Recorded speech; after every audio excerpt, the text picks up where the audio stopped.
I was pretty excited when they announced a book for Aces. I have played all the Star Wars RPGs over the years and enjoyed them all. Looking back, I had never made a fighter pilot in Star Wars. As Age of Rebellion is directly focused around the military action between the two powers, I thought it was a good time to do it. I was looking forward to seeing what new stuff I could possibly add to my Duros ace pilot. He came from an exploring background and had found himself in the role of a fighter pilot. I was hoping for a mix of mechanics and info.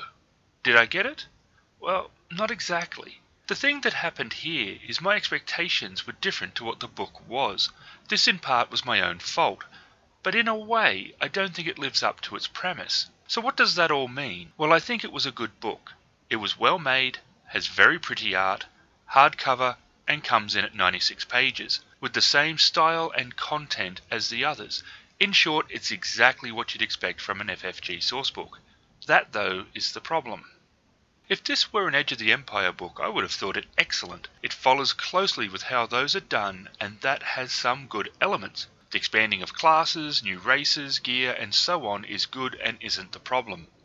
Where this went wrong for me is it isn't an Edge of the Empire book, it's Age of Rebellion. I guess what I wanted was more info on fleet operations, how missions are planned, what is life as a fighter pilot like in the Alliance, the grit of what it is to be a rebel fighter pilot. That's the element I feel is missing. If you look at it like the other books, then it will be exactly what you expect, and you shouldn't be disappointed because the base style of the series is solid. It starts with an overview of vehicle combat. It's a good overview and covers the basics of the different vehicles. Aces Across the Galaxy is next, and this is where, for me, it went astray. It all comes down to what one considers an ace.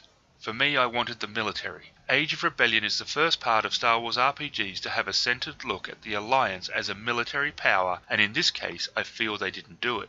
This is the first Star Wars RP to have a distinct core book for each of its settings. Rebellion has to feel distinct in style to Edge of the Empire.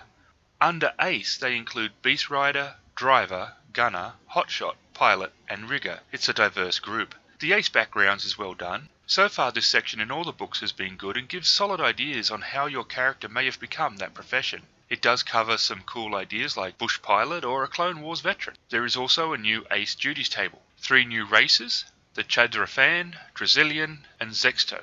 New specializations include the Beast Rider, Hotshot, and Rigger. New talents and signature abilities.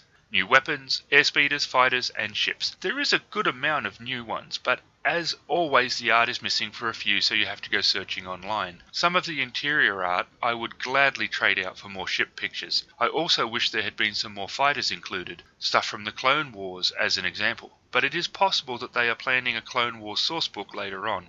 A small section on droids was really cool. The how to integrate an ace pilot into the group is overall useful and has some good ideas to help a GM or player out. The ace encounters is a little hit or miss. Some of the ideas I think are very good, but one where to create things for your ace to do instead of skipping through a dull bit is a bit misguided, I think. Adding an asteroid field, a pirate attack, or some other incident just so the pilot doesn't feel that his class is useless is the wrong way to handle this problem. Players can tell when they are being patted on the head. A pilot player knows that most of the game will be on the ground, and the rest of the group should understand that when a real opportunity arises for a pilot to do his thing, that they let him.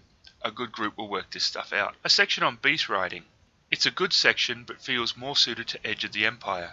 This is followed by a collection of riding beasts. Again, it's good, but feels more suited to Edge of the Empire where beasts are used more often. In the end, it's a decent book and does add a lot of new elements to the game. It just wasn't the definitive book for ace pilots that I hoped it would be.